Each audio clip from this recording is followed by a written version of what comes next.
সকাল সকাল মাইকে একটা আওয়াজ শুনতে পেলাম যে বলল কে জানি মারা গেল।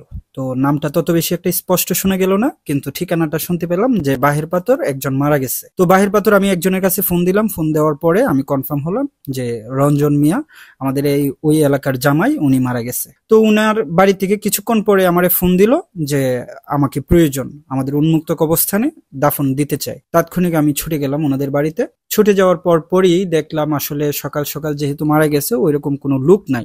আর ওনারা বলতেছে যে আমি এগুলি সকল কিছু ব্যবস্থা করার, দাফনের এবং কাপনের কাপড় বা মাইকিং সকল কিছু। তো আমি সকলের সাথে পরামর্শ করে জানাজার নামাজের টাইমটা দিলাম এবং সবাইকে এক একটা দায়িত্ব দিলাম। তো যিনিকে আমি কবর খোঁড়ার দায়িত্ব দিলাম ওনাকে বলছি যে কে বা কারা যে কবর খুঁড়ে ওনার নাম বলে দিছি যে ওনাদের সাথে যোগাযোগ করার জন্য। কিছুক্ষণ পরে উনি আমারে ফোন দিল যে ওনারা কেউই বাড়িতে নাই। তো এখন কি করা, উনি বলল যে আমার সাথে একজন হইলেই হবে। তো ওনাকে আমি বললাম যে আমি তো আছি, ইনশাল্লাহ সমস্যা নাই। সাথে আমাদেরই এক ছোট ভাই আকাশ, ওনার সাথেও যোগাযোগ করলে হয়তোবা আমরা আরেকটু ভালো সাপোর্ট পাবো।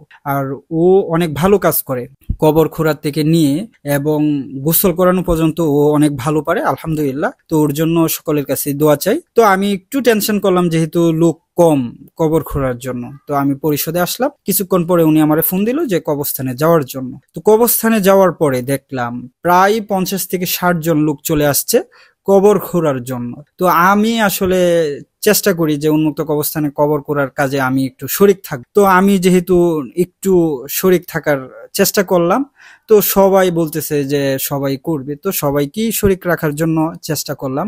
আমাদের প্রবাসী ভাই টিটু যেহেতু প্রবাস থেকে আসছে, সেও যেন শরিক থাকে, কারণ প্রবাসে যাওয়ার পরে এরকম সময় সুযোগ পাওয়া যায় না যে বাড়িতে বা বাড়ির কাছের আত্মীয় স্বজন কেউ মারা গেলে দাফন কাফনের একটু সাথে শরিক থাকবে। তো টিটুকে আমি ফোন দিয়ে আনলাম, টিটুও অনেক কাজে সম্পূর্ণ কাজটাই শেষ পর্যন্ত রয়েছে। তো টিটুকে অনেক ধন্যবাদ এবং সবাই কাছে দোয়া চাই। তাছাড়াও অনেকেই উন্মুক্ত কবরস্থানে কবর খোঁড়ার জন্য অনেকেই সহযোগিতা করছে, সকলের জন্যই দোয়া চাই। এবং একটা কথা বলতে চাই, প্রত্যেকটা ভালো কাজ কখনোই থেমে থাকে না, কারো না কারো মাধ্যমে কারো না কারো সহযোগিতায় হয়েই যায়। যাই হোক, সকল কিছু আল্লাহর ইচ্ছা। জানাজার নামাজ বাড়িতে হওয়ার কথা ছিল, কিন্তু ওই জায়গায় বৃষ্টির কারণে সমস্যা থাকায় আমাদের উন্মুক্ত কবরস্থানেই জানাজার নামাজ হয়েছে এবং দাফন কাফনের কাজ আলহামদুলিল্লাহ সম্পূর্ণভাবে শেষ হয়েছে।